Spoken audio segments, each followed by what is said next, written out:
Guys, we are starting to get some breakdown signals happening on silver. Let's get into it. If we break down, I'm going to show you some of the targets that I'm potentially looking to accumulate. And I can talk about silver because the market cap is so big. If I tell you guys I'm looking to buy at 50 or 30, it's not going to make a difference. We have a very small channel and it's not going to affect me. It's not like altcoins. I don't talk about altcoins publicly so much that I want to buy because the market caps are a lot smaller and I want to accumulate, right? But yeah, we can talk about silver and gold. I'll tell you guys exactly where I'm going to be buying gold and silver if they come down, right? I only buy these kind of large assets if they're down 70%, if they're down 80%, if they're oversold, and I see an opportunity to get in, load up, flip it at 2x, take my initial out at 2x, and then I have a free moon bag, then I'm always going to do that, right? I'm not going to buy in when everyone's frothing at the mouth and everyone's buying all-time high. So many of my normie friends were texting me up here, are you buying silver? Apparently silver's going to be the next gold. And yeah, we see it happen every time, right? We saw Robert came out saying why silver is superior. If you go and look at the date, it was literally at all-time high that this tweet came out. It was around 110 to 115. And, you know, he said, look, silver's going to hit 200 an ounce in 2026. It's already $66, right? The reason I'm making this video is because look at history. How insane is this? It's doing the exact same move that it done in 2011. And this is why I called for a potential top. If you've been following the channel, I posted this on my X. Silver came down 50% after I made this video. I believe it was the first video I made, and I kind of highlighted how similar the move was to the previous one. And look at this, it gets crazier because it's literally following the same downtrend and the same pattern that happened last cycle. But just quickly watch this video. I'll skip through it. We're not going to watch the whole thing, but you can see kind of what I'm talking about. Now we might see that again on silver. See how we had this yellow candle and then the price actually came down. Let's see how much it came down from the all-time. Well, let's say from the yellow candle, it came down 71%. So absolutely huge correction here on silver. And I just want to get that across to you guys that this is possible and that this could actually happen again, right? 70% correction could definitely happen again. And notice how parabolic it went here. Month after month of upside, upside, upside. Almost felt like it was never going to end. Retail FOMO was crazy. More and more retail kept buying and buying and buying. When actually, in fact, it was the worst time to buy. And the best time to buy was down here when the SMC bot gave a buy signal. How much to squatting in worked out? So you can see here the price at the time was $121. I think it topped out. What was the all-time high? It topped out at 120. It literally topped out at 121. You can't make it up, guys. It was the literal top of that silver move before it came crashing down. All from the SMC bot, and it played out. Nice to see if we get a monthly. Imagine we get a fat yellow monthly candle close next month here, and then I'm going to be looking for some sort of relief rally or maybe an M pattern into a short. So yeah, really, really smashed that. Congratulations if you were watching the channel and you didn't FOMO in. Sometimes it's not about catching every trade. You didn't have to short that. Just not FOMOing in. You know, I had people that sold their BTC at a 50% loss and then went into silver at all-time high. I was like, what are you doing? And now silver's down 50%. So people's bags are just getting diminished by chasing these green candles and pumps to the upside. And when you see these tweets, you know, you saw Grant Cardone was selling his house to buy BTC at all-time high. Robert is tweeting, you know, why it's superior and it's a great time to buy. Normally, you know, those are actually the worst times to buy. So look how strange this is. Well, obviously, we had a buy signal from the SMC bot back here around 22, 23. Silver's a low-risk asset, and it went up 419%. It went into FOMO. People were queuing up. All the KOLs were out shilling it like crazy. Retail started to FOMO in. You start to get these parabolic candles. And this is the yellow candle that I was talking about from the SMC bot. You see when you get this yellow, you see on the legend over here, it indicates a downtrend. It was a topping candle and it indicated that we are going to potentially go into a downtrend here. And it was so great because the price absolutely collapsed there. But check this out, that from the 121 down to our support line, it came down 46% into this correction. Now look what happened on this last crash back in 2011. We had the same parabolic move to the upside, up to 49. If we come down here, look at this, 46%. You literally can't make it up. It had the exact same correction, came into this consolidation pattern. Look where it was resisting as well. Resisted here, great short entry. Resisted here, great short entry, great short entry, great short entry. Eventually broke this neckline, which is kind of where we are now, and then went into this further downtrend, okay? So we know if we look at this breakdown, the price actually bottomed around 72%. Now there's more patterns here. I'm not saying history repeats. It tends to rhyme. If we look for the 72% drawdown, that brings us all the way down here to around $34, $34. So technically, if history repeats, that's where silver could potentially bottom. Okay, so that's my worst case scenario. And best believe I would be accumulating there. Any low risk asset that's down 70%, that was in a parabolic move to the upside, that's going into a consolidation. Beautiful trade for me personally, right? Not financial advice. It's just something that I love to accumulate. I have no FOMO for silver. I have no attachment. I'm purely looking for position of strength setups where I can start to accumulate. Now, let's go more bull case, right? Let's go more bull case. Look at the second support that I've drawn down here is around 61, 62%, which takes us to around $46. Now, silver was 121. Am I going to be greedy? Pigs can be greedy to the downside, waiting for lower prices as well. I'll probably wait. I will say another interesting level is the 200-week moving average. Look at this green 200-week creeping up here. It might even creep up to that $46 to $50 level by the time we come down. So I'm more than happy to start accumulating below $50, right? Got no issues with that. It was 121.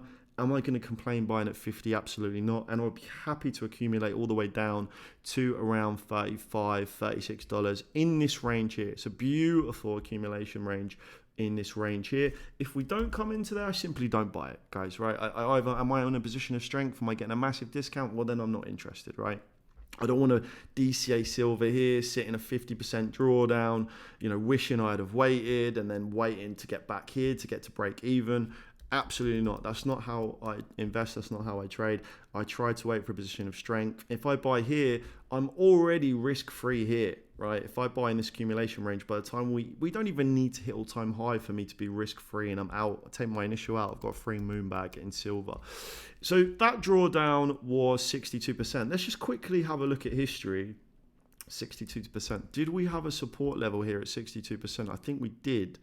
So 62%. Takes us down to, look at this, takes us down to this support line here where we continue to hover before eventually breaking it. And that's why this time could be different. We could bounce off 62% and break out, because this chart could have easily came down to this 62% drawdown level and then broke to the upside, right? It was definitely possible. It could have eventually broken out, retested the support, and then made some kind of move higher, right? But it actually went into a 10-year bear market, which is why I don't really want to be buying at all-time highs. So happy to accumulate 62%. If we don't come down 62%, I'm not interested. But look where it started to consolidate. See here where it bounced off the bottom. Again, great long positions here. So many beautiful trades here just happening over and over again. Great long here, great long here, great long here, great long here.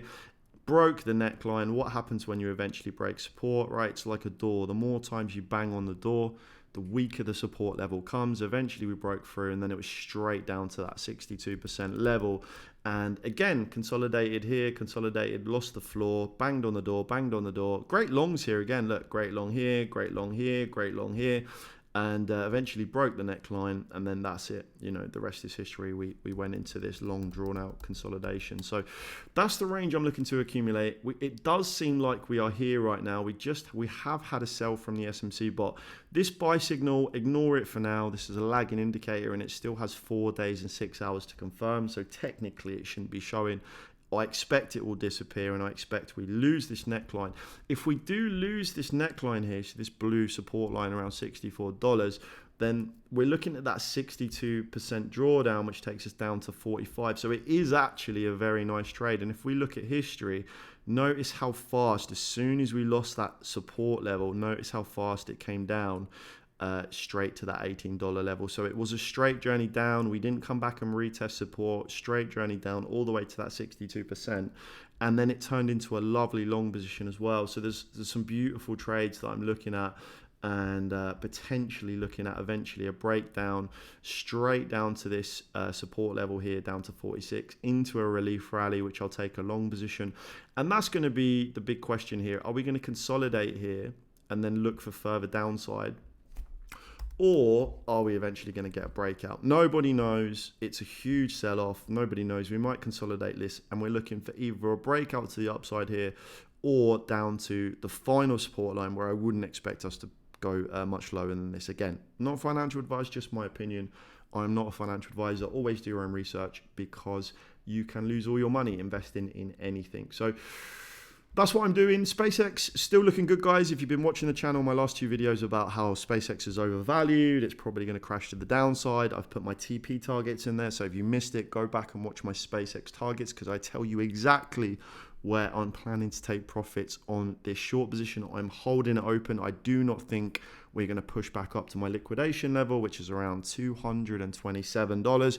And I'm going to hold this because I've done a very long video. It's about an hour long, about why I think SpaceX is overvalued, and how I think when the earnings reports come out and the Cursor deal, they're buying these companies with stock. That stock's probably going to get sold. Many reasons why I think it's overvalued, and it was valued more than Amazon, which is absolutely insane. So coming down, just as we talked about, very nice, and I think it's still got a long way to go. Of course, there's going to be relief rallies and pumps and dumps. It's very horrible to trade now. Would I get into a short now? Absolutely not, and not in the mid-range. They're probably going to pump it and dump it and try and liquidate all the traders. But this is the beautiful part about getting in either early in the long or trying to time the top, is that if you do get positioned, it's normally an easy ride, and it's very hard for them to liquidate you. So I just sit and hold, because it's a very rare position to be in. And just sit back and chill right now. Big up the guys. I've been printing in the Discord. Big up Athena, 21% on that ETH short GGs. The Min, 37%. Big up Griff's BRNR, 916% on that ETH short. Congratulations, bro. That's absolutely crazy. Rode it down from 2061. Absolutely amazing. We've been shorting the market for ages, right? We've been shorting since all-time highs. Big up Filthy Man, 21x on that Solana short, 18x on the Atom short. You can see my SpaceX the other week, where it's obviously gone into a lot more profits now, but that was the SpaceX last week. Guys, if you want to join us, you want to see what trades we're taking, what companies we're buying, what companies we're selling, when we're taking longs, shorts, head over to my Twitter account. Search this one at the bottom, search this one here, not the top one, search the bottom one. Click on the link here, and then that will take you to a page where you can join us, jump in the Discord. It's a monthly fee, so if you don't like it, you can just leave in your second month, third month, whatever. Come in, see if you like it, have a feel for it, see what we're doing. You can see my entire portfolio in there as well, so you can see all of my assets that I'm holding. And if it's not for you, you can leave at any time, right? We don't try to lock you into a yearly or a multi-year deal. We don't want people there who are not finding value. If you're not finding value, I don't want you there, right? But we have around 1,000 members now. We've been absolutely killing it with some of these calls. You can see in the bear market, we were buying 2023, buying Solana at $23, buying more BTC around 28k. We were dollar cost averaging into BTC. We were posting warnings about SpaceX on June the 15th around all-time high, saying, my normie friends are asking me about it. We've been doing very well. Look, have we got everything right? Absolutely not, but we've been doing really well. I mean, everyone's been shilling Solana. I mean, it's still 67% down from one of our sell alerts. And it's just been a really good run. Are we going to have an amazing run next cycle? Who knows? You can't predict the future, but I would say we are more locked in, and we have a lot more access to more data than we did before, right? So yeah, I would speculate that more data, better results. That's it for now, guys. What else do you want me to do videos on? What are you doing right now? Are you bullish? Are you bearish? Are you sitting in cash? Are you waiting? Silver looking to break down even further here. What do you want me to do any videos on? If you enjoyed the video, don't forget to like and subscribe. Leave a comment to help the algorithm. We reach out to more people. That's it for now, guys. Until then, I will catch you in the next one.